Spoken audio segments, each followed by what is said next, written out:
tompon'ny fotoana, tompon'ny fandaminana sy ny fihevitra, izay nitarika sy ny tantana nandamina ny zavatra rehetra. Mba ho isan'ny olona ahita ny fanombohan'izao taona izao zasy ianao amin'ny fahavelomana mitombonandro misaora azy. Isaoranay ianao ray amin'ny aran'i Jesosy todsoa ny epita amin'ny taona vaovao zay noho ny amin'ny famindraponao, ny fitehirizanao, ny fiahinao, ny fitiavanao sy ny famindraponao dia tsapanay hoe mahatateraka ny fijoroanay vaovao indray, ny fanahinao masina mitarika atonga anay ho eto amin'ny fanatrehanao andro amin'ny maraina.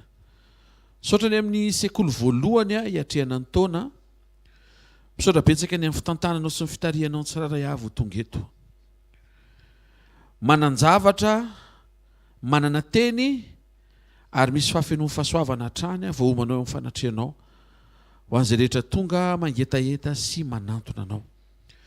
Tsarovindray izao fotoana maraina izao sy ireo olona rehetra izay manaraka sy mijery miaino ny fotoana maraina. Taio izao fotoana izao tompo, aoka ny tsiraray avy ahatsapa amin'ny fanatrehanao ary hifankahita amin'ny fanatrehanao. Amin'ny anara maherin' Jesosy, amen. Ndao tsika itehaka mafy tsara ho an'ny tompo mahazo toerana azafady ary dia avy hatrany tia hiroso amin'ny fifampaherezany.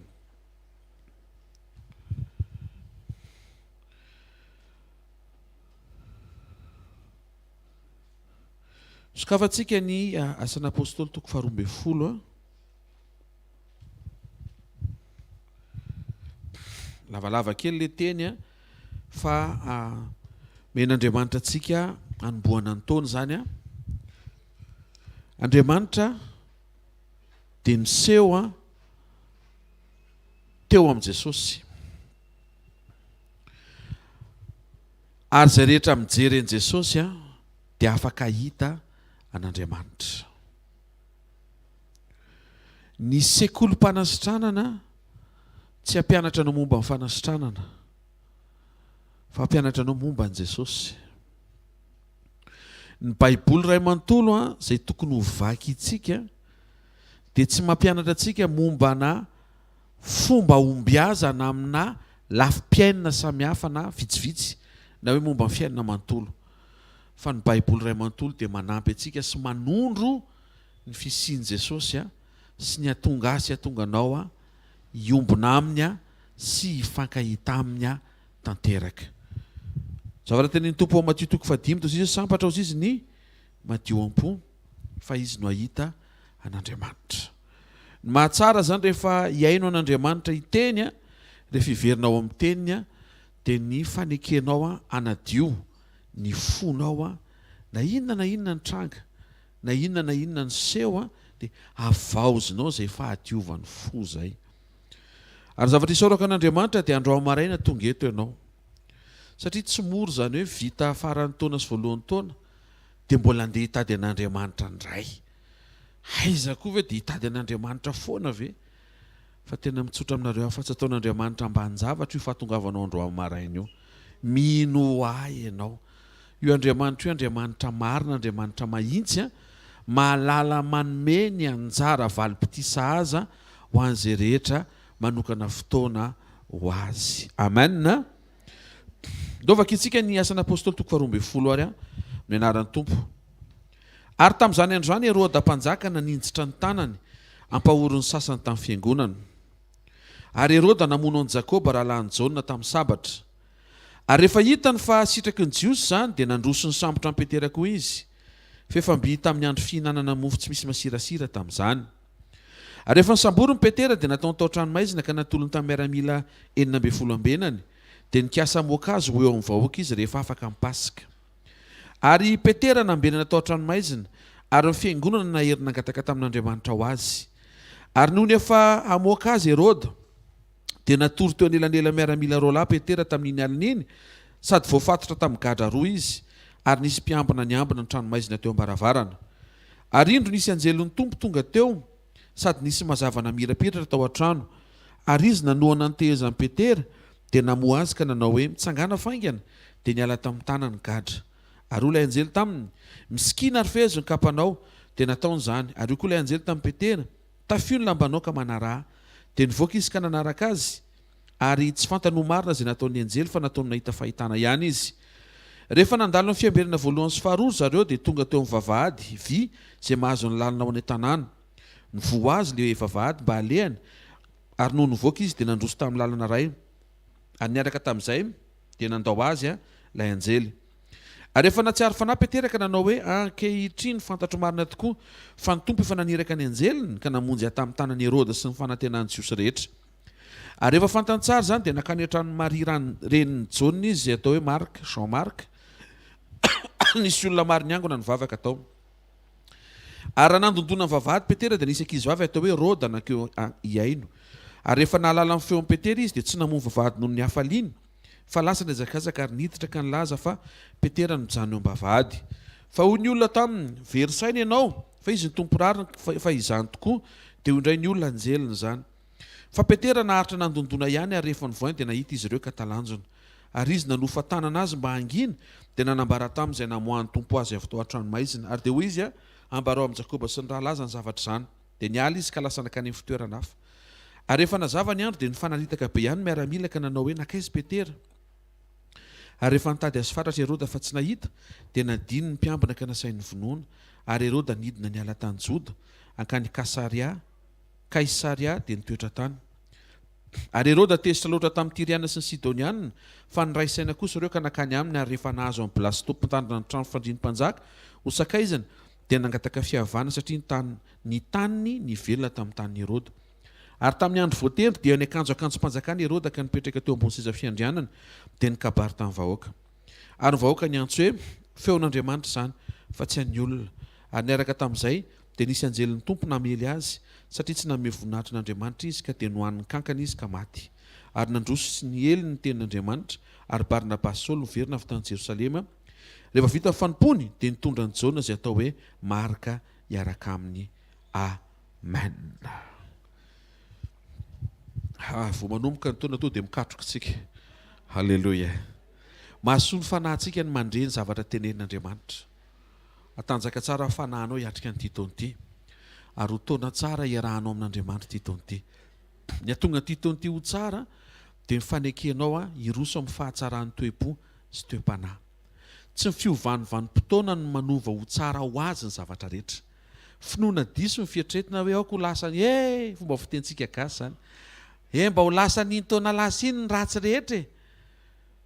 Fa izy ianao no izy ianao ny teny fa iny taona iny no mitondra ny ratsy. Jesosy no mitondra ny faharatsiana rehetra teo amin'ny hazo fijaliana fa tsy le taona. Ary tsy ny taona vaovao mihitsy nitondra zavatra tsara ho anao fa Jesosy sy ny fanatrehany hanotrona anao no iantoka fa izay mbola tsy hitanao hatramin'izay azon'Andriamanitra tambatra malalaka be amin'ity taona ity. Azon'Andriamanitra tsangana averina aorina sy tanterahana fa ny atonga an'izay ho faingana dia ny fanapahan-kevitra ao hanova faingana ny any anatinao hifanaraka amin'izay tian'Andriamanitra sy nolazainy ary andrasany avy aminao. Anio manokana dia hijery amin'ny lalan'ity asan'ny apôstôly toko 12 ity ny zavatra nasehon'Andriamanitra sy nataon'Andriamanitra teo amin'ny fiainan'i Petera sy ny fiangonany. Alleluia. Voalohany raha resaka momba mivavaka isika dia mahatsapa tao anatin'ilay ny teny izay mivakiana fa nisy idiran'ny vavaka ilay tantara. Nanaraka tsara ianao tsy natory ianao tamin'izay namaky an'izy teo any efa tsy nisy réveillon tsika dia tsy natory koa satria nanatrika le direct. Misy resaka vavaka ao amin'ny asan'ny apôstôly 12 io. Zavatra nitranga nitsangany Herôda dia nikasika apôstôly anankiray. Ringana ilay apôstôly. Ilay apôstôly ringana moa zany tsy gaga satria efa maty izy. Fa na Herôda ary gaga hoe ary tao maty. Ny apôstôly namany koa gaga dri ary tao maty. Herôda tonga saina hoe fangatsy izy fiarovan'i Jesosy. Ny apôstôly ireny ny saintsaina hoe fa taizany fay, taizany nisy navo mahatonga namatsika sy ny ekipatsika ringany jentilisa. Ataovatra maheno tsara tsika hoe question mendrika apetraka tsara zao am'izao fiandohan'ny taona zao. Tsotra be mivaliny. Maty Jakoba fa velona Petera. Misy antony ao. Misy dikany matoa nisy anankiray maty dia misy anankiray velona. Ao amin'ny 5 dia misy ireo marika ngeza be mahakasika le vavaka izay ndresako teo. Baiboly dia manambara amin'ny anaran'i Jesosy hoe ary Petera nambenana tao an-tranomaizina ary ny fiangonana naherina angataka tamin'Andriamanitra ho azy. Averiko. Rehefa tao an-tranomaizina Petera dia nisy nijoro ny vavaka ho an'izy ho an'i Petera. Nisy vavaka. Tsy nisy ireo marika mihitsy mahakasika an'i Jakoba. Averiko. Adino ny vavaka ho an'i Jakoba. Possible mety fandresen-dahatra diso na tonga n'le vavaka tsy nasandratra. Ohatra fotsiny hoe zaho efa nahazo faminaniana dia mitoko be fotsiny hoe efa nisy naminany teo amin'ny fiainako. Dia androany Andriamanitra mampatsiaro anao fa tsy mpaminany naminany teo amin'ny fiainan'i Jakoba, fa Jesosy no niteny mivantana taminy fa mbola maty an'izy. Maro amin'ny olona no tonga eo anatrehan'Andriamanitra fa tsy mivavaka. Androany tian'Andriamanitra ho tairantsika menakavy. Makotrokotroka ny teny fikasana 2023 fa raha tsy iverintsika hanetry teny eo anatrehan'Andriamanitra amin'ny alalan'ny fiverenantsika mambavaka dia eto ny Baiboly mampianatra fa ringan'i Jakoba avy amin'ny fampahoriana tsy nasiana vavaka fa afaka Petera avy amin'ny vavaka natao manoloana ilay fampahoriana. Rasoary. Ahoana izy ny bokin'i Jakoba toko 5:13. Ty apôstôly Jakoba ty tsy le maty. Mino fa le nsolo azy. Zandrin'i Jesosy io zany hoe nateraky ny Josefa sy Maria. Eny tompoko mbola niteraky Maria tao aoriana nitondrany an'i Jesosy. Demi-frère an'i Jesosy zany ty rahalahy ty. Ary tsy nino an'i Jesosy mihitsy satria sarotra be zany hoe miara misakafo eo dia tampotampoka eo dia tonga avany laha matoa dia miteny hoe manomboka androany za Messi. Tenanao zao daholo le zandriny rehetra sy le Maria reriny nafantatra. Fa ny cousin cousine ny totosi ny tantara rehetra tsisy nanaiky daholo raha tsy efa nitsangana tamin'ny maty izy dia lasa tompon'andraikitra voalohany mpisorona tao amin'ny fiangonana voalohany daholo ny fianakavian'i Jesosy. Asio tehaka mafy tsara fa misy fanantenana ao amin'ny fianakavianao e. Dia io Jakoba io lasa apôstôly nanoratra amin'izay hoe misy lesona zany. Ny olon-kendry dia mahay mandray lesona amin'ny zavatra rehetra. Ny olona adala moa zany dia adala eny foana izy. Na misy lesona na tsisy lesona. Teto nandray lesona Jakoba, le anankiray, le tsy maty io. Ozy izy, Jakoba 5:13. Ndray, efa aty sahady amin'ny anaran'i Jesosy. Misy azo pahoriana avy eo aminareo? Kizy vavaka. Antidote ny fampahoriana, ny vavaka. Tsy hoe ny teny Andriamanitra dia mifarana ho azy le fampahoriana. Fa miandra ny réaction avy any aminao Andriamanitra avy nandefa ny teniny hoe miverina teo aminy venao hivavaka. Raha nandre fampanantenana fa afaka hiaro anao sy afaka hamoaka anao ao anaty fampahoriana ny Andriamanitra ao. Misy finoana diso atonga ny olona isaina hoe tsy ilana vavaka satria Andriamanitra nifidy. Iza moa no nifidy an'i Jakoba? Jesosy. Iza no niresaka tamin'i Jakoba sy niteny taminy? Maria netona fa ty Jakoba ty dia isan'ny olona akaiky an'i Jesosy indrindra. Satria nisy telo lahy nentin'i Jesosy niaraka tamin'ny foana. Petera, Jaona dia Jakoba. Na havariana, le Jakoba ty maty ny sabatra Herôda. Raha atao amina fomba fiteny hafa dia tsy normal loatra zany. Olona akaiky an'i Jesosy ve dia ringan'ny jentilisa fotsiny. Faiza ny fiarovana Andriamanitra? Tena akaikinao, faiza ny fiarovana Andriamanitra hoe? valio izy fa izy aloha mivavaka hoe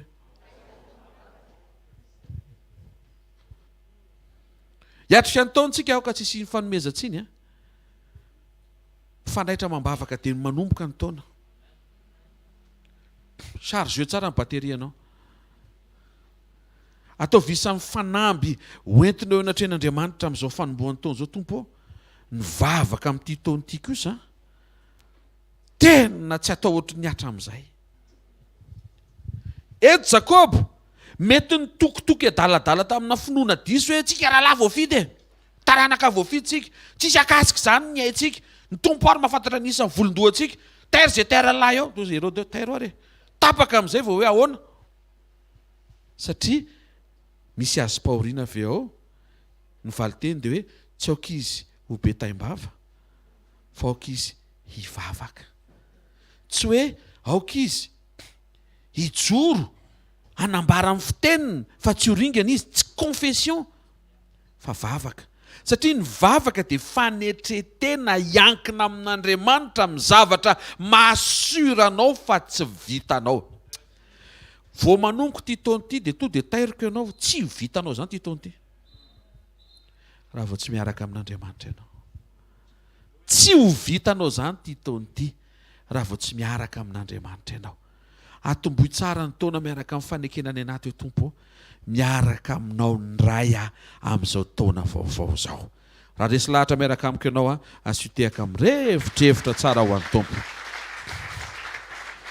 maty Jakobo fa velony Petera satria nisy différence atao amin'ny 15 ary ny fiangonana naherina angataka tamin'Andriamanitra ho azy velony Petera satria nisy fiangonana nivavaka ho azy ary ianao ihany koa anisany mbola mampahavelona anao mandrakandroany io dia misy fiangonana ny ambadimbadika any mivavaka ho anao zay no mahatonga anao tokony hatsapaka ao isan'andro mba ho tarihan'ny fanahy ho tonga isan'ny fiangonana mba mivavaka ho an'izay Petera ny ambadimbadika any satria ny Jakobo aringana efa tsy hitantsony izay anaovana azy fa ny Petera mbola velona misy antenaina tena akaikinao misy taona hoe enao le Petera entina mbavaka fa misy taona kosa hoe enao le fiangonana mahatsiaro ambavaka an'le Petera hoe tena marina zany ary ny olona mivavaka ao anao tsy voatery olona fantatrao ary ianao ihany koa dia afaka hivavaka ho ana olona tsy voatery ho fantatrao ny zava-dehibe tsy le olona fantatrao fa le vavaka nataonao amen ny fahatsapantsika fa arena be ny teny fikasana dia mahazaka antsika eo amin'ny alitara mivavaka zay prinsipe zay aza vela hiala mihitsy ao am-ponao ny zavatra sarobidy omen'Andriamanitra anao dia tokony mahazaka anao ho hiverina eo anatren'Andriamanitra nanome amin'ny fanetretena amin'ny fahatsapanao hoe tsy nanana ianao raha tsy nomen'Andriamanitra ary matoa nomen'Andriamanitra ianao dia ny azy no nomena ianao mety eny tananao le izy na mety eo amin'ny fiainanao fa tsy anao le izy fa nefa azonao isitrahana dikan'izay vao mandreteny ianao ka teny mahafinaritra tianao mba hitrango amin'ny fiainanao dana mivavaka vao mandreteny ianao ka ohatrany tsy dia tianao dana mivavaka amen asan'apôstôly toko 12:1 eo ihany foana moantsika efa amin'ny 1:1 ary tamin'izany androany Herode mpanjaka naninjitra ny tanany ampahory io amin'izay ary le izy ny programan'i Herode zany dia ampahory misy io le eto amin'ity tany ity zany vao mifo maraina tsy andeha mody sekoly ny programany fa dia ampahory misy zany fa za aloha mahita fa ianao tonga eto io raha fijeriko masonao ohatrany tsy zay karazan'izay ianao hoe andeha hivoaka ny trany andeha ampahory olona alleluia fa Herode ity zany isako vao mifo maraina dia hoe izy andray reny ampahoriana rehefa mandinitsika ny fifarahany tantaran'i Herode io dia misy farany zavatra rehetra reto misy farany satria ny efaran'i Herode io mitsangatsangana ty mampahory io lany kakana aza misaintsaina olana hoe ianona mihitsy zany Herode zany tsy zay ny tanjon'ity sekoly androany maraina ity fa andiniantsika tena sao isika le Herode ty mampahory olona zay ny tokony fandinitena fa tsy isika nondronondro olona hoe ianona mihitsy zany Herode zany lefa azy pastera fa izy mba hatsapa tena hijery direct ao mihitsy hoe izy le Herode anka so sanatria isika le Herode ifo maraina ka hitady hampahory ny hafa satria en position ny autorité en position ny hoe anananao le eo ambany fifezanao le olona dia hampahorianao tena kaikanao aza mampahory olona zany hoe Alléluia. Mino fa manatrika eto tsisy mampahory vady zany Tova amen. Tsisy mampahory zanaka zany rehefa mitomany io ka mitady poupée vidio. Raha tsy hoe efa nahazo izy. Nefa na dia zany tsy ireo le masony dia anao ve dia miady mihitsy eto ao amin'ny fédération zaza. Ampangino io zaza io ndana karakarao mikilalao. Amen. Satria zany koa mba tianao ataon'ny Tompo aminao. Ny fampahoriana izay nataon'i Herôda dia saika tsy nijanona raha tsy mivavaka ny fiangonana. Satria rehefa hitan'i Herôda fa nandaitra tamin'i Jakoba dia faingana be mihitsy ny fahafetsena tao an-tsainy hoe otre mety tiako inona tsy hanohizana azy dia to dia taperinety ny apôstôly rehetra. Tsy haiko raha azonareo ve zany. Le fampahoriana manomboka amin'ny anankiray dia aingana be miampita raha vao tsy misy mesura na vavaka. Miangavy ny fiangonana ny Tompo amin'ity maraina ity. Tsy mety raha tsy mivavaka mandrakariva ka tsy reraka. Titon'ity ahoreny bebe kokoa mivavaka fiankinanao amin'Andriamanitra. Tsy noho ny amin'ilay valiny fa noho ny amin'ilay miainao anao. Jaona 11:41 nampianatra Jesosy raha eo misaotranao fefa niaino ahy ianao. Salamo 65:2 ry mpiaino vavako. Ny fifantohan'i Jesosy tsy any amin'ny valiny fa ny fifantohan'i Jesosy any amin'ny rainy. Ny fifantohanao any amin'ny Titon'ity aza manany amin'ny valiny. Ho avy io valiny io rehefa nalefanao ny fangatahana satria mahatoky le mpamaly. Tsy mampanantenanao hoe androany. Satria tsy ananako ny fahefana hiteny aminao hoe androany le izy. Ny antony za tsy izy.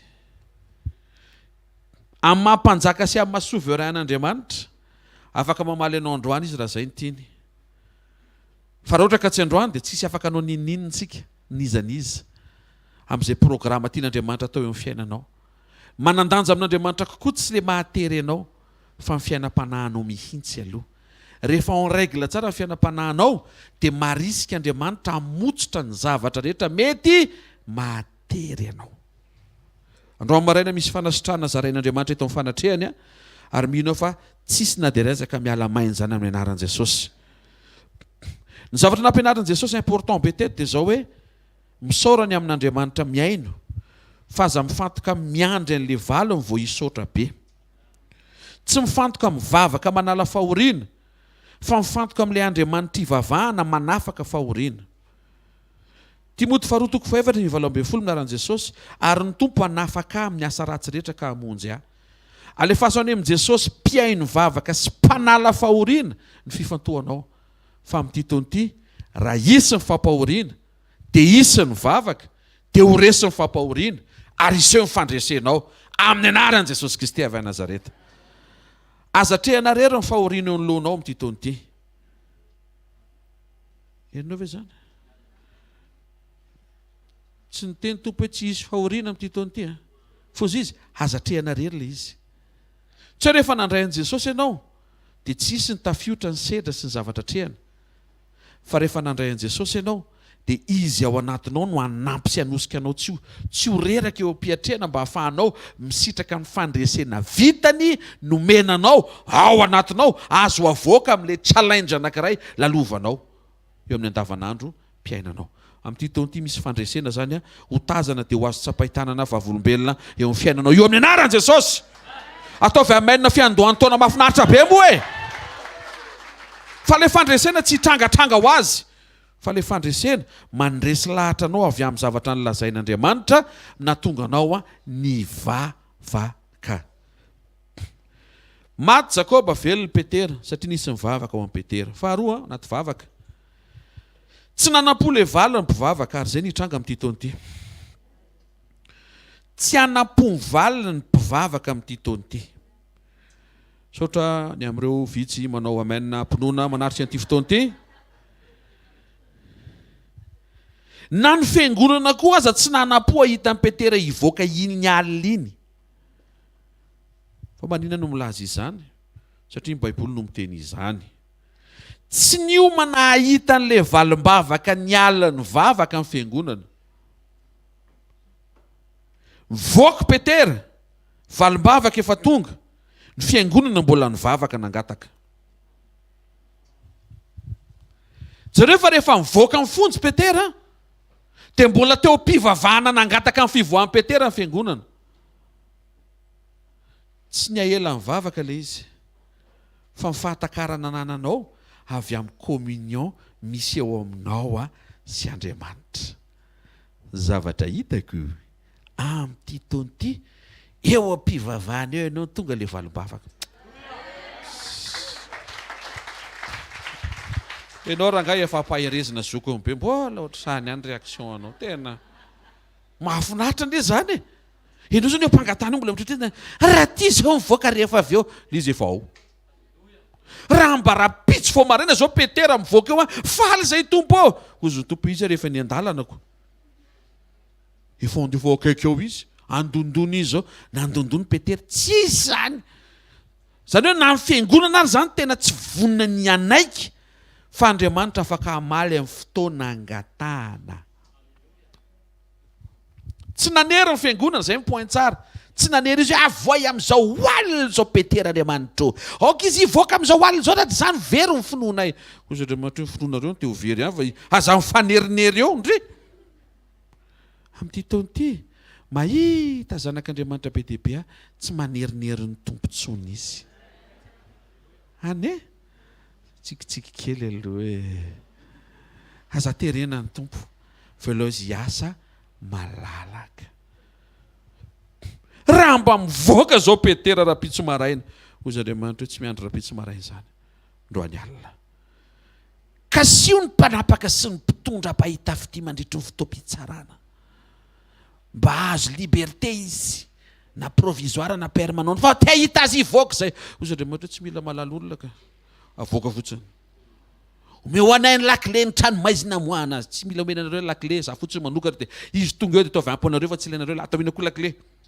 Izy koa tadiavinareo avoaka koatra ny Petera fo indray. Miaino ve tsika? Ny 9:12.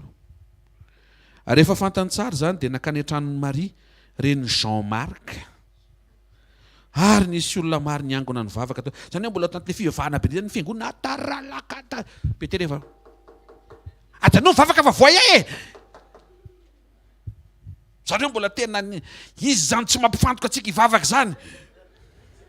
Tena akaikinao hivalim-bavaka hoe tsy mahentehaka ao an'Andriamanitra. Hitanareo amin'izay ve Andriamanitra zany tsy any amin'ilay hoe androany alina hivavaka adiny 5.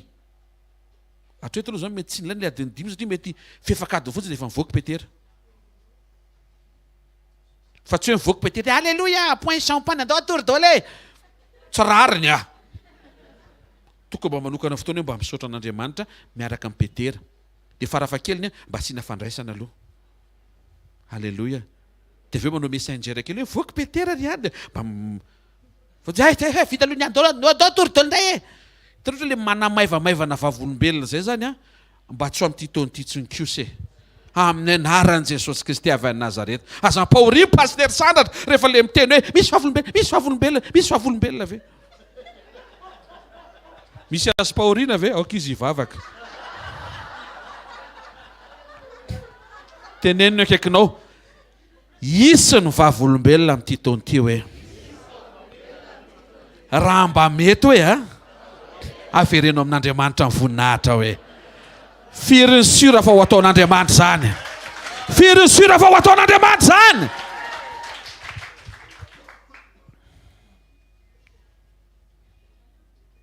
Dia isika hianatra metraka an'Andriamanitra mamaly antsika arak'izay tiany, fa tsy arak'izay andrasantsika.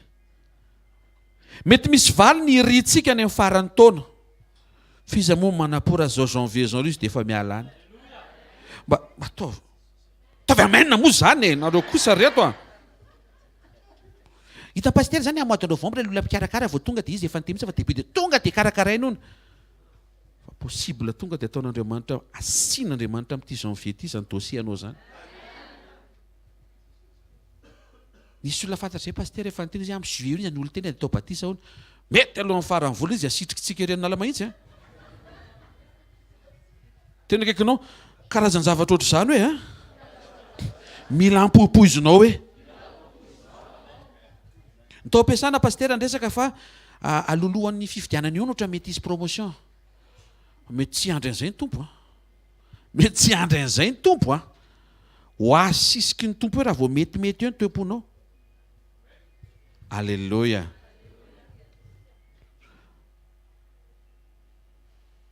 Ny 9:12 dia ondray ny olona.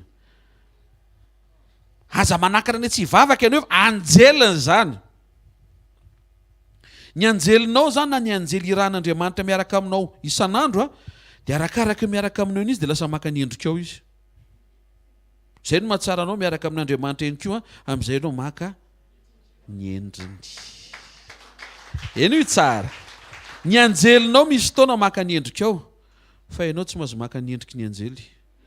Ny ianao ny endriky Jesosy mila alainao satria ianao miaraka amin'ny Jesosy. Ny anjelinao zany club de fan anao. Ianao zany club de fan an Jesosy. Romaina 8:29 aminaran'i Jesosy. Ary izay fantany teo ny tendreny koa hitovy endrika amin'ny zanany. Prédestiné ianao hitovy amin'ny Jesosy. Aneo ny toetrany. Tsy hoe mivavaka miandry valiny fa mivavaka matoky le mpamaly vavaka. Tena kaikinao matoky le mpamaly vavaka hoe. Avy ary amin'ny farany izay matoky le mpamaly vavaka hoe. Point fahatelo anatin'ity vavaka ity miangavy ianao hivavaka fa mivavaka mampisafiritaka. Alléluia. Betsaka no milaza hoe tena enjana be fa tena misy izao misy andian'olona mivory any ambadimbadika any dia tena zay mahatonga ny firenena tsy tafavoaka. Misy azo pahoriana ve? Misy izy hivavaka. Andriamanitra tsy niteny hoe tadiavy le toeram-pivoriana. Hozony ny faravaran'le trano-pivoriana. Tsy mila misy déplacé lavitra be, tsy lalina amin'izany akory ny fre. Ao amin'ny secret place ao atokantranonao ianao mivavaka tompo ninninna karazam-para tsy nataon'izaniza ao an'ity fireneny ity. Tsy ambinina aminaran'i Jesosy. Lasa ianao mivoaka anao misakafo vita. Tena kaikinao vita izy zay. Misy olona zao tena sorena be toroina an'izany. Hivavaka zay ianao koa mivavaha ianao. Fa hoana miteny an'izany ianao pastera, asan'ny apôstôly 12:18. Ary rehefa nazava ny andro dia ny fanaritaka be ny miaramilaka nanao hoe nakaizy Petera. Fantatrao mahatonga le fisavorotany io nivon'ny fahavalo satria nisy ny vavaka. Daniel 6:12 ary raisy hoe amin'ny anaran'ny tompo. Somaritaka ny vory ireo lehilahy ireo ka nahitan'ny Daniel nangataka sy ny fona teo anatrehan'Andriamanitra. Vao nivavaka Daniel to dia nikorotana natao Babilôna. Vao nivavaka ny fiangonana nikorotana natao amin'i Herôda. Vao nivavaka ianao tsy ao tokantranonao no mikorotana, tsy possible zany. Tsy ao tokantranonao le korotana. Aleo to dia itsiny zay aloha. To dia any amin'ny aiziny asany fanjakan'ny devoly ihany. Le devoly amin'izany efa sady efa tsy matoro zany niketriketrika zao sy tsika afaka mpanao ohatr' zao sy tsika fandrika ohatr' zao ihany nampiasaitsika ianao vavaka Andriamanitra sotra ray Andriamanitra aminaran'i Jesosy. Journée vaovao miaraka aminao indray. Eo an-tananao tsy misy marombaka amin'ny fiainana. Ianao falifaly iny. Tsy hitany devoly le plan. Izy moa le plan nanaovana an'izy teo fizanaka levo dia fampikizitina zareo dia miady any. Dia lany fotoana miady ianao miaina tsara amin'ny présence an'Andriamanitra mandritra ny journée. Tenenina akaikinao asio vavaka. Taovatra mihitsy asio vavaka. Zany ary mbola tsy pasterinjiva mampianatra an'izay mbola ava raha vo izy ny eto asio vavaka. Eo ianao mifampitany attention. Daniel ao anatina fampahoriana fa tsy nasaka anazy tsy hivavaka. Fiangonana koa anatina pression satria zoko be mihitsy no misamborona. Anao aiza no avy ny fanjakan'Andriamanitra raha i Petera nanorenina fiangonana no any am-ponja fa mbola nivavaka. Tena kaikinao zay mitranga eo mitranga hoe fa mivavaha ianao hoe. Ny zavatra ataon'ny fahavalo mampisavoritaka atsika ny tena marina. Io tsara, ny zavatra ataon'ny fahavalo mampisavoritaka atsika. Nefa ny vavaka ataontsika mampisavoritaka ny planin'ny fahavalo.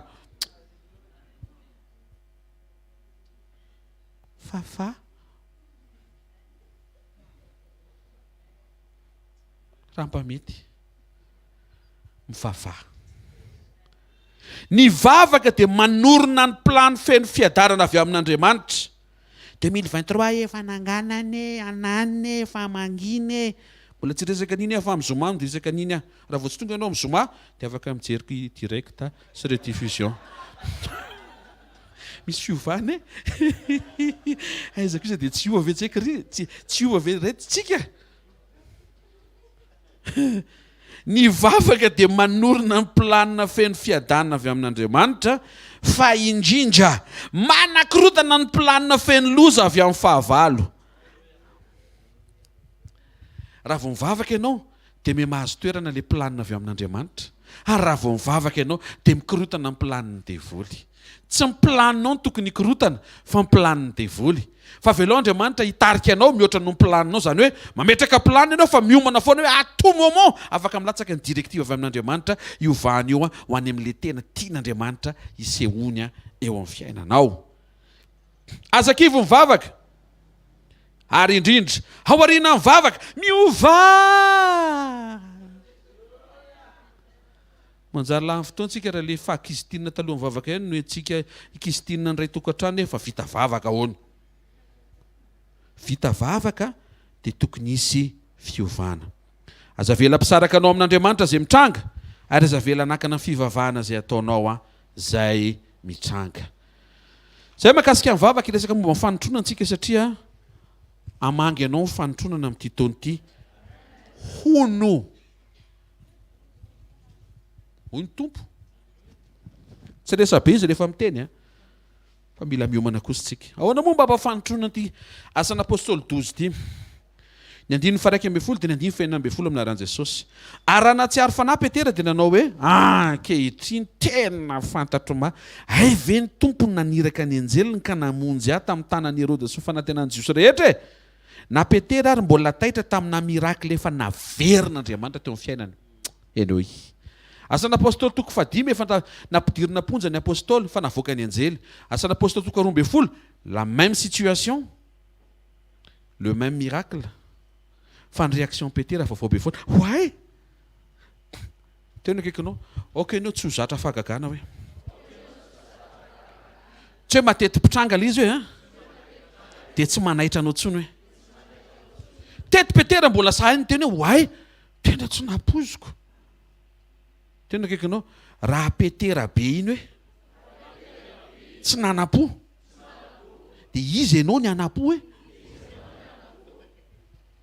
Jereo réaction Petera dia na Petera koa no bagaga hoe jereo tsara fa ao anatin'ilay andininy ao nieritreritra Petera hoe nanofy izy. Ary tsy tonga saina izy raha tsy efa tafavoaka tao amin'ny tao atokotany tao ivelan'ny fonja vao tena tonga saina hoe ay efa miaina an'ilay fahagagana. Izay ny ilainy ke Petera fa tsy azo ny an-tsaina sy tsy takatry ny sainy. Amin'ity taonty anao zavatra tsy takatry ny sainao Andriamanitra, satria misy zavatra mety be izay ao anatinao, toetra le izy. Ny 9:12, fa Petera nahatra nandondonina nefa nivoaina ary nahita ny Petera ny fiangonana dia talanjona. Jerenao na ny fiangonana koa ary gaga hoe izay le resantsika teo hoe foana ianao zao sady no mivoaka. Ohatry ny teteny ny fiangonana hoe andany aloha miverany amponja fa raha piso maraina ny valomavaka fa tsy zao.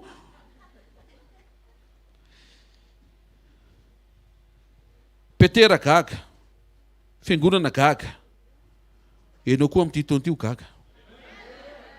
Ampiomana anao ny tompo fa ho gaga ianao. Satria vao manomboka koa ny taona dia ho gaga ny aminao koa ny tompo. Jery anao izy, ty zanako ty 3 mois vao mamela eloko, fantatra tsara nefa zanako e.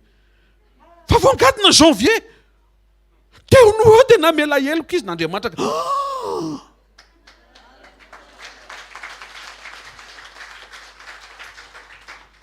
Taona tsara iarahanao amin'Andriamanitra ty taona ty. Ianao hifaly fa Jesosy koa hifaly ny aminao. ry havana, tena misy ny fisehoan'Andriamanitra mihoatra, ary miankina amin'izany fisehoan'Andriamanitra mihoatra izany sika, miankina amin'Andriamanitra amin'ny fotoana rehetra. Fanotronana satria tsy nampoizin'izy ireo ny fomba ny sehoany le fanafahana tamin'ilay alina ny fangatahana. Velariny ao anatinao dia maneke ho tarian'Andriamanitra fa tsy voatery le lalakita mahazatra zay. Satria ianao tsy aleloia. Aza teren'Andriamanitra amoakanao amin'ilay lala terena lalan'ny ririnina, tsy voatery ho lalan'ny ririnina le izy. Misy zavatra be dia be tsy apozinao. Iza moa manapofo ao ambany io rano be io, misy tany maina voahomana. Iza moa manapofo io Jordana manakana io, anton'Andriamanitra, dia miampita ianao. Zany hoe malalaka be ny fahaiza-manaon'Andriamanitra amoakanao. Aza mijery an'ilay fomba amoahany, mpanjino any aminazy mahay manokatra ny lalana rehetra, ny foa mampanahanao sy ny fifantohanao. Misy surprise amin'ity taona ity ho an'ny tsirairay avy amin'ny anaran'i Jesosy.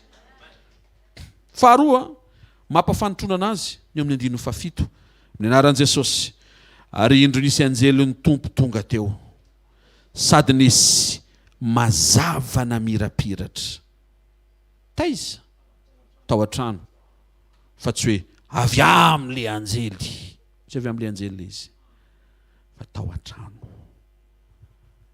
Teo ilay anjely, fa teo koa ilay mazava. Ary io mazava io tsy avy amin'ilay anjely, fa io mazava io avy amin'ny fanatrehan'Andriamanitra, tahaka ny sehoany Jesosy tamin'ny Saoly teny an-dalan'ny Damasy.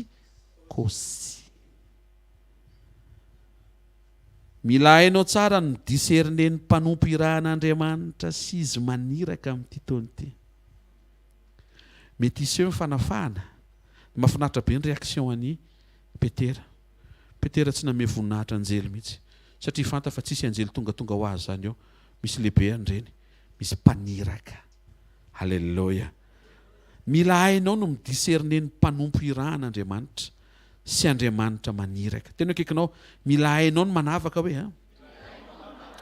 ny mpanompo izay irahan'Andriamanitra hoe ny mpitondra hafatra hoe izay irahan'Andriamanitra sy Andriamanitra maniraka hoe. Nampafanontronana azy ihany koa dia niala ho azy teny an-tanan'i Petera ny chaîne na menoty, nisokatra ho azy ny varavarana, 17 sy ny 10. Niala ho azy teny amin'ny tanany, nivoha azy ny vavahady. Rehefa nosorana Samson, dia ohatr'izao ny zavatra nitranga rehefa nifatorana ny tanany mba ho fantatrao fa tsy fanosorana le izy fa fanotronana. Pitsara toko 17 minaran'i Jesosy. Rehefa tonga tany le izy Samson dia nanakoran'ny Samson ny Filistina, ary ny fanahin'i Jehovah nilatsaka taminy. Ary tonga tahaka ny rongono izay nidorina tamin'ny afo ny mahazaka teny amin'ny sandriny. Le tadiny mahay ohatry ny rongono fa tsy hoe ny foka rongono Samson, samy hafa zany. Tanareo le fomba famakiana Baiboly raha vao mivilambilana dia manaonao foana ny olona mamaky amin'izay tiany hamakiana azy. Tena akaikinao io Baiboly io hoe tsy vakiana arak'izay tianao hoe, fa arak'izay itiavan'Andriamanitra azy hoe.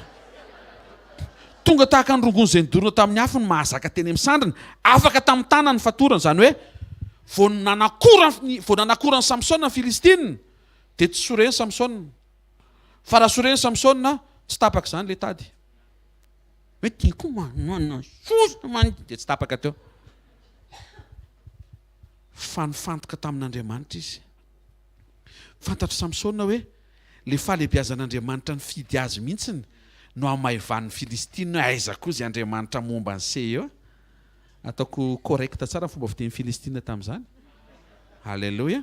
Fa tonga dia vao nanakora ny Filistina, fanan'Andriamanitra ny tonga dia teo amin'ny Samson. Samson an'io manifinify kely, ohatra ny pastery ireny. Tsy ny akeliny fil, puissance en courant entany. Fa misy koa câble ngezangeza koa, tondra haute tension. tsy niangezan-kabla fa puissance entany. Fa iny Samsona vao nananakoraina hoe aiza le anana tsy mahay tsisy dikany e, tonga dia nidina ny fanan'Andriamanitra, tonga dia tapaka le tady. Tsy ohatr'izay tamin'ny Petera satria tsy nanakora le miaramila. Fa teo Petera dia izy le anjely misikina, tsangana, manaraha, tonga dia tapaka ohatr'izay le tady. Oay, tapaka le chaîne sao dia averina. Am'ty taona ty, rehefa mety ianao, izy zavatra ho tapaka ho azy, izy zavatra hivo azy, izy zavatra andeha ho azy, satria mety tsara ny fonao azy, io tehaka tsara ho an'i Jesosy e. Ny délivrance anianan'ny Samsona dia fanosorany herin'Andriamanitra nanapahany fatorana teny amin'ny tanany. Ny fanotronona ny ainan'ny Petera dia nanapaka ho azy tokony ho tapahany fanosorana. Ny vao azy avy tao anaty le gadra. Ny fanosorana force de l'extérieur, pression extérieure no anapotehana an'le izy. Fa ny fanotronana avy ao anaty. Tonga dia le serrure mihitsy manaiky hoe ndany dia misokatra izy. Mety tsy azonao moa zany ina koa zany. Zaza presana resaka serrure zany fa ny problemako zao vahana aloha. Ka le serrure amin'ny vao azy ane mamamy problème anao. To dia le serrure tonga sainao azy hoe Andriamanitra ty dia tonga dia lasy le serrure. Satria teo Andriamanitra. Mety tsy azonao veriko zany fa ataovy azo verika fotsiny eo. Imagineo zany fa zany Andriamanitra rehefa anotrona. Jereva na le vavady amin'izy mpiambina. Fijeriko anazy zany le mpiambina aloha zany to le garde be reny zany. Vao mandalo ny anjely toy ny anjely oatra fotsiny. To dia matory be eo. Halleluja. Dia tsy eo mandeha le anjely dia karokaroka lakile anaty paosy ihany. Ay zara ny anana. Ay zara. Nandalo fotsiny izy Petera. Mety tsisy an'izay akory e. To dia mivova vavady. Manaraha. Petera zany. Ohatr'izay mipoziny Petera nisokatra to. Ina totra manao. Vavady voalohany misokatra. Vavady faharoa misokatra. Ary zay avy misokatra vao avy mandalo izy mirahalahy dia mikatona. Fa tsy hoe mitana. Ary ny vavadiny fosa dia nitanatana be. Fomba ampianana anankiray raha isitsika. Zay vavady sokafanao idio rehefa avy nitona na avy mivoaka ianao. Tao avy amainina moa fa ty sekoly ty ne sekoly mpanitsinatra ny volokatra ny farany. Vao azy sy ny vo azy. Point fahatelo ny zavatra niainan'i Petera nanahaka an'i Jesosy izy. Na tonga le fanotronana nahazo aina be. Inona le fanahafana? Andino fahenina. Ay moa fasan'ny apôstôly faharoa ambin'ny folo foana antsika. Andino fahenina ny anaran'i Jesosy. Noho ny efa moaka azy Herôda dia natory teo anelanelany miaramila roalahy Petera tamin'iny alina iny. Sady voafatitra tamin'ny gadra roa izy ary nisy mpiambina niambina ny tranomaizina teo ambaravarana. Ohatry ny azoko atsery zany hoe tellement niadana ampo Petera. Tanotra le zaza le eo atratrany rainy le tonga dia le tsy tratrany reny midiridiry be daholo ny reny mantsy eo tratrany dada iny reny, tratrany dada sy neny. Izy le matory iny dia ny fondran'izay fiadanan'izay le miaramila garde be koa dia niarana tory teo izy telantso. Feno fiadanana anaty problème. Namaky tsara ty teny ty tsy nahita hoe ary rehefa tafody tany teo anivon'ny fiangonana Petera ka natsiaritsarerajreraka dia tany izy vao natory. Vao teo ampiatrena problème izy dia efa to dia efa hoe ay. Tsy hoe zay zany nisy raison tao matoa izy natory. Natsiary Petera hoe inona moa no nataon'i Jesosy rehefa misy atafiotra ohatr'izao eo amin'ny fiainam-panompoana. Inona moa no nataony? Dia nampatsiaro ho fanamasina. Nisy taonareo niaraka teny ambony sambo. Ie. Dia inona nataon'i Jesosy? Natory izy. Dia atory zany. Dia natory Petera reto. Vita amin'ny Petera napatory ny tao anatiny. Nefa izy amin'io aneponja tsy fantatra izay hitranga rapitso. Satria le napiditra azy androany io vao avy namono ny rahalahy vao maraina. Kirany vonono vao maraina ny rahalahy kina zany nataony rapetso. Ho vonono kio. Hozy izy Petera. Atory a. Satria Jesosy koa natory ho fotoana toy izao. Andeha atory a pastera. Tsara zay. Zay ny anton'le fampianarana. Fa tiany toyany. Sao dia andeha toritory amin'ny fotsiny ianao mantsiny. Miteny mihoatra noho ny vavaka ny fitsaranao ao aoriana ny vavaka. Mety hijeritsika dia ohatran'ny hoe tsy mivavaka Petera. Teto izy ny tsy mivavaka fa talohan'io izy efa mivavaka. Tandremo sao dia efa migadona fa alleluia ray masina tsara indrindra salama fa tsy mivolo amin'izany. Alleluia. Alleluia. Tena akaikinao tsy rehefa migadona vao mody mivavaka hoe. Fa deny mbola tsisy ninina mitranga hoe a. Dia omeo le fotoana hoe. Petera teto. Tsy hoe nitsahatra tamina fiadanana fotsiny hoe nitadiavana hoe tsy mokon-doha ilay izy. Fa fiankinan-doha tamin'Andriamanitra vita meloa amam-bavaka meloa nitoriana filazantsara nampidirana azy ireo tao am-ponja. Zay mahatsara anao ampivavaka feno vavaka tia vavaka. Tsy mahazo aina raha vao tsy mivavaka. Ny sekoly ny tamin'ny maraina hoay za tsy namonjy tokony ho janjo ny réaction anao. Fotsy za efa teo tamin'ny omaliko manina terenao amonjy le androany rey. Enao nefa malalaka ny fotoananao. Fantatra tsara mihitsy dia malalaka ny le fotoana. Tonga ava moe. Tonga ianao. Azavaliana tonga satria manjary mamatotra ny tenanao ianao fa tonga ava rehefa manam-potoana. Amen. Miteny mihoatra lavitra noho ny vavaka ny fitsaranao ao aorianan'le vavaka. Ndraisaksika hatramin'ny voalohany fotoana fa mila mivavaka ianao. Eto Andriamanitra manindrinindry kokoa indray. Aoka izy fitsarana mahazo toerana ao aorianan'le vavaka fa tsy hoe mivavaka ianao dia vita vavaka mbola mitebiteby be indray. Vita vavaka Petera dia niteny aleo zany matory. Fitsarana avy amin'ny fahafantarana an'izay fanlazain'Andriamanitra momba ny fiainanao. Fa maninona Jesosy ny natory tanaty sambo nefa nisy tafiotra saika hamadika an'le sambo saika adobo an'izao anaty rano. Satria fantatra Jesosy fa izy ny Kristy ary Kristy efa nambaran'Andriamanitra fa tsy ho faty anaty sambo. Isaia mpaminany tsy niteny hoe ary ny masina dia maty an-drano. Mamaky Baiboly moa e. Eo amin'ny hazo fijaliana ny rendez-vous amin'ny fahafatesana anoloran'i Jesosy ny ainy. Eo ambony hazo fijaliana fa tsy eny ambony hazo natao lakana.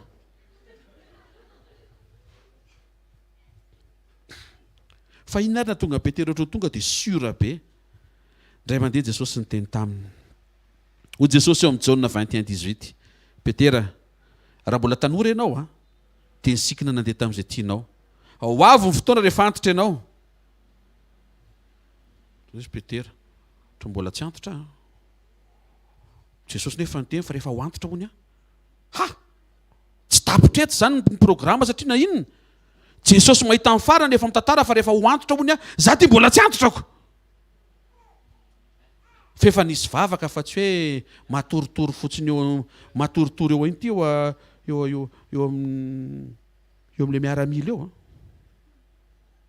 Fefa avy mivavaka Petera apatsivy fanamasina. Jesosy nanome fanoharana mahakasika an'i Petera. Hoe rehefa ho avy ny fotoana ka antitra ianao Petera, tadidin'i Petera ilay izy. Zary ty mbola tsy antitrako. Dikan'izay tsy ho faty anaty fonja, tsy ho faty tanora anaty fonja zany. Dia mampivavaka ny fahafantaran'i Petera ny zavatra nytenenin Jesosy zany. Mbola ho ela velona anao ny asany aby izy Petera noho io fanoharana nomeny io. Jesosy tsy hoe fanoharana iny Petera fa ianao koa dia izay teneniko dia inonao daholo. Zay mihitsy ka izay tenenin Jesosy izay tokony inonao daholo.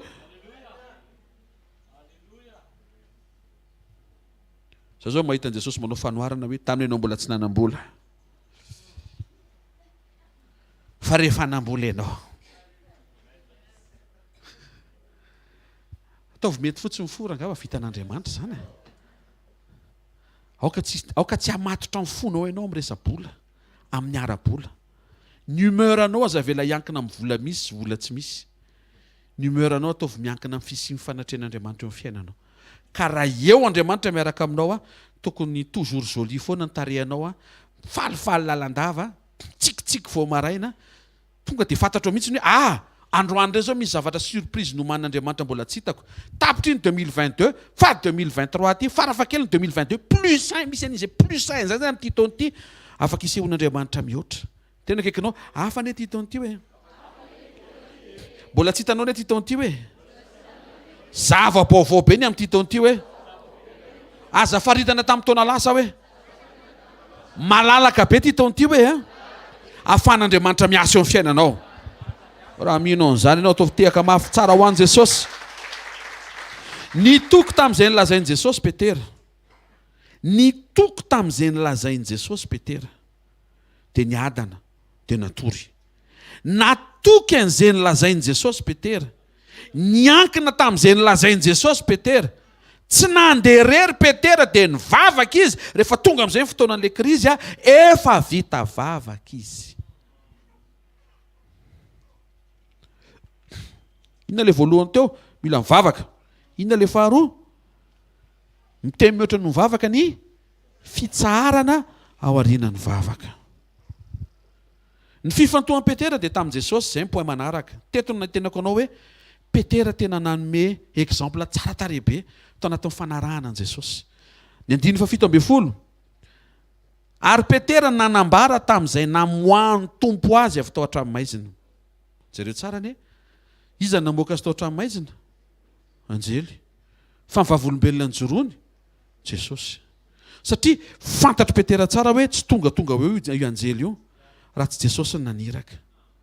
Marina fa irahana ho an'izay andova famonjena ny anjely fa raha tsy tonga hamonjy mpamonjy tsy déclencher le programme dikan'izay zay nitranga rehetra teo avy amin'Andriamanitra dia hain'ny Petera nampitodika amin'ny fony fa avy amin'Andriamanitra zany anomboka ny taona dray efa manomboka azafady efa manomboka ny taona omano ny fonao ampitodio ny rehetra ao anatinao amin'izay hitranga rehetra eo niza mety ho ampiasain'Andriamanitra eo alefasany amin'ilay Andriamanitra mampiasa ny fonao ny fifantohanao sy ny fifalianao. Ozy izy Petera eto reto ny tompony namoaka dia gaga ry zareo dia nidina mihitsy zany ny tompo dia namoaka anao hoana nefa anjely namoaka azy. 9:1 ozy izy Petera ny tompo efa naniraka ny anjelina ny tompo naniraka ny anjelina fa tsy le anjelina na alahelo dia tonga eto io anjely io tsy afaka mamonjy Jesosy ny mahavonjy tsy anjely ny ilaiko ozy Petera Jesosy no ilaiko. Fantatro Petera tsara fa Andriamanitra ny maniraka anjely satria Andriamanitra ny vavahany zay mahatonga Petera tsy mivavaka amin'ny anjely ary zay mahatonga anao tsy tokony hivavaka amin'ny anjely. Pastera fantatrao ve ny anaran'ny anjely miaraka aminao tsy ilaiko fantarina ny anaran'i Jesosy dia ampy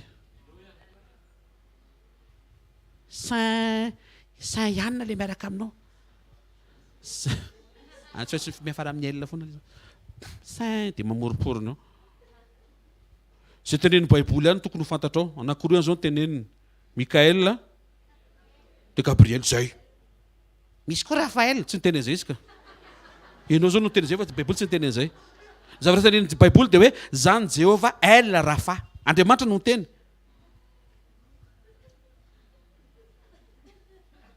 misy anjely zay koa pastera hoe anjely Jean Michel ianao mamorona zay eto ozy izy Petera tsy Jean Michel nanao an'ilay izy tsy Gabriel tsy Mikael fa Jesosy. Amin'ity taona ity ny anotrona anao tsy anjely fa ny anotrona anao ny Andriamanitra ao. Ny anotrona anao amin'ity taona ity tsy olona heverinao fa mety hoe manana fahefana sy afaka manana possibilité idécider influencer no avinao fa Jesosy avy any Nazareta no anotrona anao ary hamangy anao ny fanotronany amin'ity taona ity amin'ny anaran'i Jesosy. Fa manino ny Petera ny mavita rehefa mitranga mivoka tena hoe ny tompony nanafaka tsy amboarina le izy satria fantatro Petera tsara fa Jesosy ny navita sy nanao ny zavatra rehetra. Point manaraka mivadika ny situation nandritra nyity asan'apôstôly 12 ity. Fantatsika tsara fa hatramin'ny voalohany dia nitady hampahory ny apôstôly Herôdy nandramany aloha Jakob io fa nety dia sekotoizany tamin'ny Petera ary raha nety Petera mino ahy ianao fa to dia natambany daholo amin'izay le rahalahy rehetra to dia asesy amin'izay Jona sy le izy rehetra. Ny 9:7 tsy mbatika ny zavatra rehetra. Teny akaikinao misy farany io e. Teneno akaikinao misy farany io e. Naran'i Jesosy. Ary rehefa nitady azy fatratra Herôda fa tsy nahita, dia nadiny ny mpiambina dia nasainy vonoana. Loza. Le mpiambina natory, hitanareo amin'izay, tsy izay matory zany no velona. Telo zareo niara-natory tao anaty fonja tao. Petera nambenina sy le garda niara-natory taminy teo. Kiankina amin'izy le garda. Sy maintsy eo dia misy le farora ba eo. Fa tsy izay matory ny velona ny ampitsy maraina. Petera afaka. Fa le mirahalahy sy le niambina rehetra, izy enina amby folo lany niambina nandritry n'iny alina iny maty daholo. Petera nefa nsaika vonoana. 7:20. Ary niaraka tamin'izay dia nisy anjelin'ny tompo namely an'i Herôda, satria tsy nanome voninahitra n'Andriamanitra Herôda, dia nohaniny kakana izy ka maty. Raha tokony ho Petera ny vonoana, dia lasa mpiambina nasain'i Herôda ny vonoana, ary Herôda koa maty ny kakana. 7:20. Nandroso ny elo ny tenin'Andriamanitra. Nahafatesan'i Herôda dia namotsitra ny fielezan'ny tenin'Andriamanitra. Amin'ny alalan'ny ty anekdôty iny tokony anantsika fanantenana fa afaka hitsimbatika ny zavatra rehetra. Tandremo sao dia ianao le Herôda. Mialahy mitoetra ny Herôda. Mampahory sy mitady hamono olona. Vao fo maraina dia tia miteny mandrandratra. Herôda. Za Petera fa tsy Herôda. Ie, fa ny zavatra ataonao manao fiainan'i Herôda. Mialahy ny fiainan'i Herôda fa jereo fifarany lany kankana. Ny olona ny fiandohany tao rehetra mihinana ody kankana mba ho faty le kankana ao anatiny fa ny anazy izy indray maty le kankana.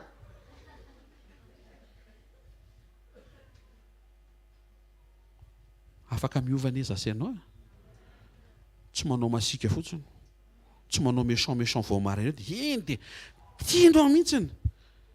Indray le zandry kely iny mahafinaritra mihitsy no manadala vao maraina, manao Herôda amin'io zany. Matankiakany ao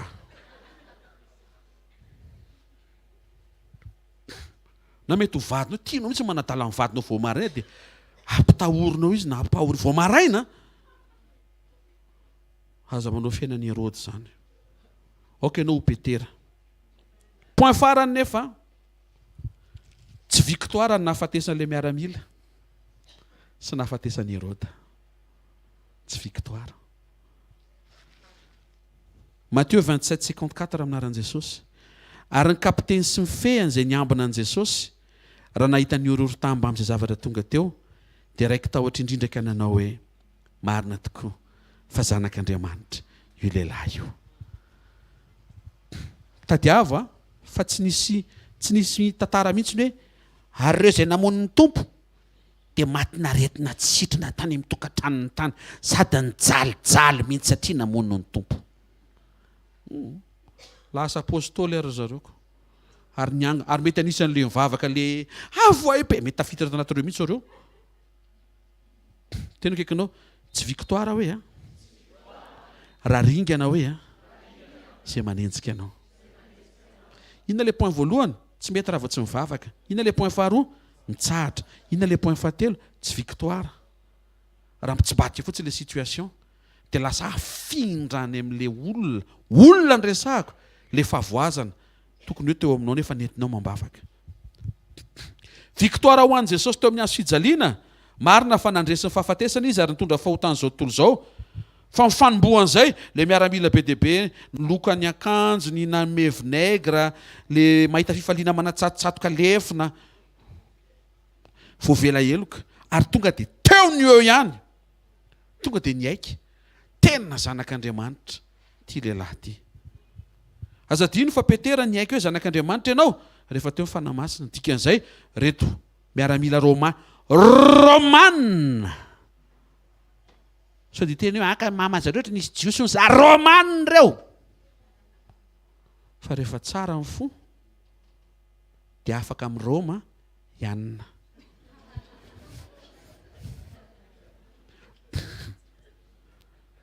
Victoire an' Jesosy teo amin'ny azo fijaliana niova daholo izay nijerijery anazy teo. Ka ny baiboly efa miteny fa izay mijery mena rana varahana antona dia maninona? Velona.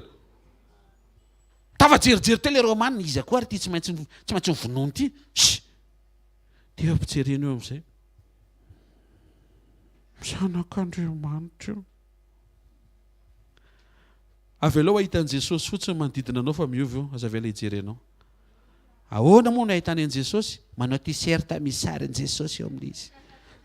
Mitoetra anao aloha ny Jesosy hitan'ny olona. Zay. Dia rehefa hitan'izay dia velona izy. Asan'ny apôstôly toko fafito andio faha-enimpolo, hozy Stefana. Tompo, ohatry ny nataonao mba ataoko, aza atao helika itsy saoly tsy ireo neny tarehany, tezitezitra amiko izy nefa za tsy nanao nenenina tamin'ny akory. Dia faly ery izao izy ahitana ho faty. Aza mba isaina ho eliny ane zany. Ary rehefa laza zany, rehefa nilaza zany izy, dia nody mandry. Victoire an'i Jesosy. Sehoan'i Jesosy teo Damaskosy amin'izay le saoly. Dia izy tsy hoe fa manenina ny vonoanao Stefana. Masaky e. Rehefa anao ihany dia aty amin'ny lehibe manao fa tsy ny ankizy ndao ary e. Masaka. Zany ny sofina fa tsy mandre aloha. Ahoana? Ahoana? Mbola mavita?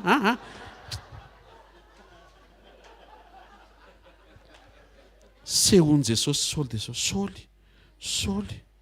Fa manenao manenjika. Tsy hainao nenjehako fa reny seko teo ambony supérieur nalay kely reny. Efa tsy sopoka intsony azafady, efa mise à jour ny toy izy Jesosy. Raha vao manenjika an'zareo ianao. Manenjika azo tehaka mafy tsara ho an'ny tompo. Mamy ene zany e. Zay ne mahatonga ane tsy manenjika anao io e.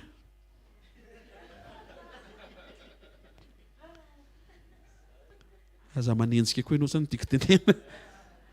Ianao izy tena zany. Tsy izy nge nenjeh anao e. Fa za. Fa izy ianao izy tonga dia ohatry ny tonga sainy Paolo saoly hoe ohatry ny resaka afo ty. Fa izy ianao. Zany Jesosy zay enjeh anao. Nga tena misy ianao. Toy izy Jesosy. Saoko. Eny mazava be le izy moa zany fa tsy. Fa mba hahafahanao mahita hozy izy Jesosy a. Alao hovaina le maso teo aloha. Ho lasa maso vaovao. Saoly. Eny tompoko. Jamba. Jamba. Fa ho ampahiratiny ianao avy eo. Ahita ny tena programa tokony ho anao.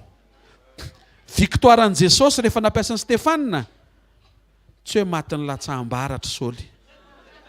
Fa lasa apôstôly nanoratra ny roa apately ny epistily izay mandraka androany. Manorina ny fiainam-piangonana. Iverina amin'izay amin'ilay fakandro Petera dia hamarantsika. Taiza ny olana. Fa maninona ny maty le miaramila. Fa maninona ny maty Heroda. Fa maninona. Ohatr'izay mihitsy nametrako fanteny atao ohatrany. Fa maninona tompo no maty ry zareo. Pourquoi Seigneur. Amin'ny teny anglisy dia why Lord. Zao ny valiny. Andininy fahadimy ny anaran'i Jesosy. Ary Petera nambenana tao hatramin'ny maizina. Ary ny fiangonana naherina angataka tamin'Andriamanitra. Ho an'i Petera. Dia asika toany hoe seul. Amin'ity taon'ity dia misy itonom-bavaka tsy maintsy miovy any am-bavanao. Rehefa mivavaka amin'olona dia tsy le olona seul no entinao mambavaka.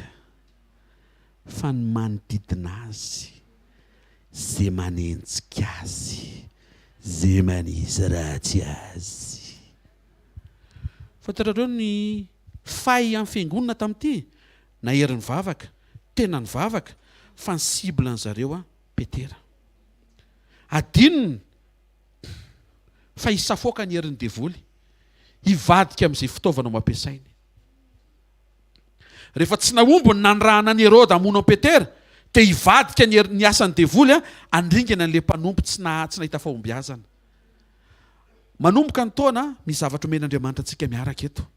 Mivavaha ianao, avereny hoe hivavaka hoe.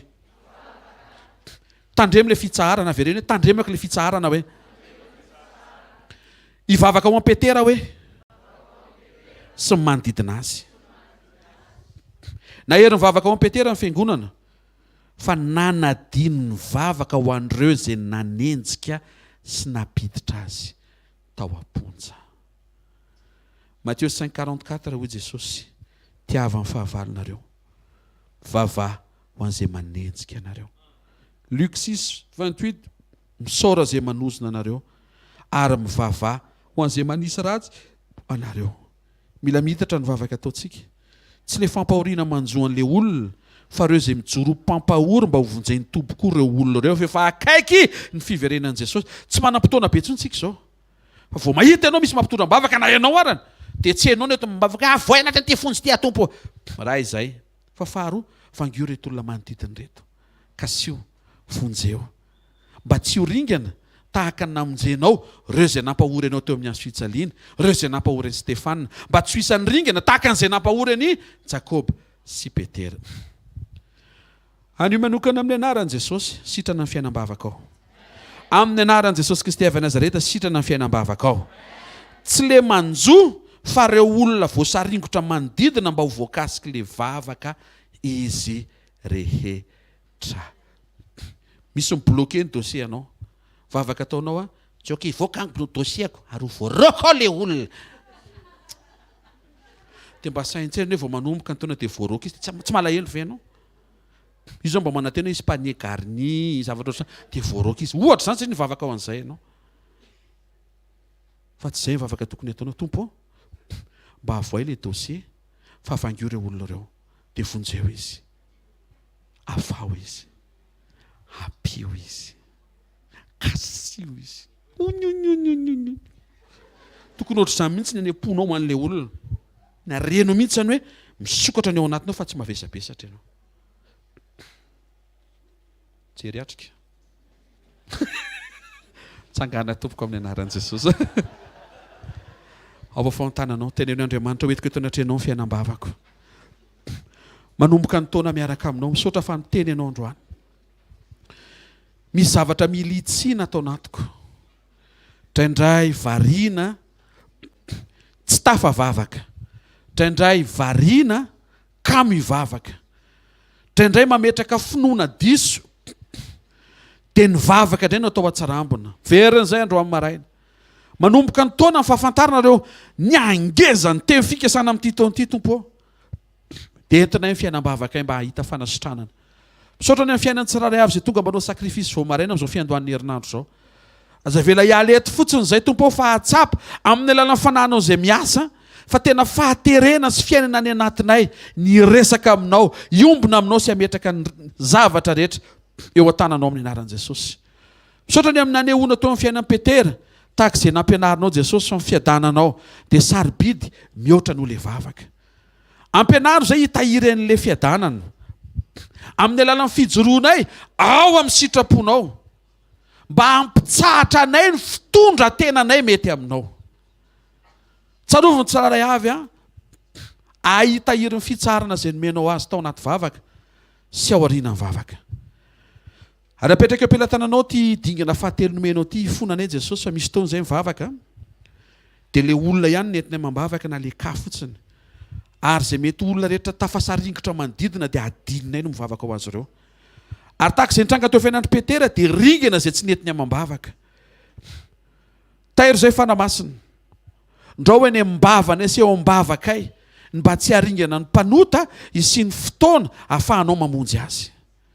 Tsaroviny tsirairay avy izay tonga eto androany maraina mba hiova famindra hanome izay ankasitrahanao, ampifaly ianao.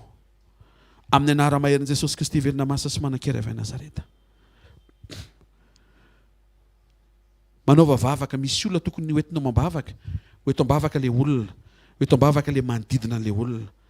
Enao ihany koa mety misy zavatra manjoanao, afaka mitondra-bavaka anao ianao, dia hoeto am-bavaka le olona manodidina mety mahatonga le zavatra mety ho angatanao sy irianao, toy ny miantona na bloqué. Raha aminaran'i Jesosy, mandreny saintim-po sy ny vavaka avy ao anatin'ny fony tsiraray avy ianao amin'izao ora sy taona izao. Avy hatrany dia mipratika izay tompo mba ho kasihanao ireo olona rehetra manodidina, indrindra mba ho vonjenao izy ireny. Tsy any amin'ilay situation miva, fa ny amin'ilay olona rehetra izay mety mipartisipe mamatotra an'ilay situation mba ho vahanao ny fiainana sy ho vonjenao izy. amin'ny anaramaherin' Jesosy Kristy velona masina sy manan-kery avy Nazareta. Amen. Teka mafitsika ho an' Jesosy. Mahazo toerana vetivety a. Avy hatrany dia hanao fanatintsika ho fankasitrahantsika ny tompo a. Tahin' Jesosy tsika. Bonane anao aloha vetivety aloha azafady fa ohatran'ny efa to dia raikitra ny tenin'Andriamanitra tsisy hira tsisy ana to dia fa mamarana ny sekolitsika dia miarabantsika rehetra tratry ny taona. Aleluia. Tsika iteka mafitsara ho an'ny tompo aloha. Taona vaovao koa zay hoe dia tsy ifampiarabitsika. Tahin'ny tompo ianao a. Arabaina tsy maty fo manaina na hatratra an'ity tombotaona mahaimaim-poana nomeny tompo ity a. Mirary soa mba hitanao an'Andriamanitra, hitanao fiainana, hisitrahanao ny fahasoavany sy ny famindrapony a. Mandritry nyity a tombotaona omeny antsika miaraka ity indray. Amen. Hiteniny tompo amin'ity taona ity a, aoka ianao a arisika hiaino ankato ary ho eo a andreny zavatra ho lazainy ary a ahitan'izany a vavolombelona zany. Amen. Sekoly a rapitso laribia dia fotoana zoma. Io fotoana voalohany a fotoan-dehibe hatretsika ny amin'ity taona ity a. Anasana antsika mpitiavana raha malalaka ny fotoana na azonao amboarina dia tonga ava fa hanomboka ny taontsika miaraka amin'ny makotrokotroka. Amen. Dia sabotsika manana sainsaina fandraisana fiombonana isaorantsika an'Andriamanitra indray ny amin'ny taona vaovao. Alleluia. Tenino akaikinao a mivavah hoe a tehirizy le fitsarana hoe a dia mivavah manodidina hoe manodidina an'le situation hoe a manodidina an'le olona hoe mba tsisy ho very hoe. Amen. Dao tsika hitsangana ry saotra ny tompo. Vaofantanao dia mankasitrany amin'ny sekoly a. Misaora azy ny amin'ny fanatreny androany, misaora azy ny amin'ny teny. Misaora azy fanamangy antsika miaraka teto Andriamanitra. Misaora ny amin'ny fanitsiana, ny fampaherezana, ny fananganana, ny fampianarana, misaora ny amin'ny révélation. Misaotra ray amin'ny anaran'i Jesosy fa miasa ianao ary miasa foana, miasa mandrakariva. Anio maraina indray zay dia tretrika teto amin'ny fanatrehanao a. Nomenao tombotsoa, fahasoavana, fahatsarana. Mankasitraka sy misaotra anao ny amin'izany zay. Amin'ny anaran'i Jesosy Kristy avy Nazareta. Manonona fanasitrana eo amin'ny fiainam-bavaka ao. Amin'ny anaran'i Jesosy no hanonako fanasitrana eo amin'ny fiainam-panahinao. Fanasitrana eo amin'ny fiainatokatrannao. Fanasitrana natao fonao vita hivavaka ho an'olona be dia be amin'ny anaran'i Jesosy Kristy avy Nazareta. Noho izay fanasitrana eo anatinao zay no hitsofaka rano sy hanononaka fanasitrana eo amin'ny vatanao. Amin'ny anaran'i Jesosy Kristy avy Nazareta. Hatrany tapidoka hatrany paladia misy trano fanasitrana mahaimaim-poana avy amin'Andriamanitra araka ny programa izay tinendry no amin'ny androany maraina tsy miala eto marary zany ianao amin'ny anaran'i Jesosy. Raisy ny anjara tokony anao amin'ny anaran'i Jesosy Kristy avy Nazareta. Tonona sy tsofina raha ty herinandro ty a, herinandro be nio atsika menakavy. Voatay ianao a, anomboka miaraka amin'ny angady sy aron'Andriamanitra ikarakaranao indray. Mahita ny fandrosoan'ny fiainam-panahinao, fandrosoan'ny toeponao, fandrosoan'ny toe-panahinao, fandrosoan'ny toetranao amin'ny anaran'i Jesosy. Tsara ho atsika rehetra ty herinandro ty. Iseho Andriamanitra amin'ny vavolombelona, iseho Andriamanitra amin'ny voninahitra, iseho Andriamanitra amin'ny fahagagana. Miaraka aminao amin'ny fanotronana ary tsofina rano sy tononona amin'izao fiandohan'ny taona zao a dia efa hanomboka hamangy antsika amin'ny fanotronan'Andriamanitra ao anatin'ny fetezany fo miankina amin'ny tanteraka. Amin'ny anaran'i Jesosy Kristy avy Nazareta. Amen. Fiadana amin'ny anaran'i Jesosy. Zareo ny fahasoavana fa ny fahasoavan'Andriamanitra no matoy izao a ary ny fahasoavan'Andriamanitra no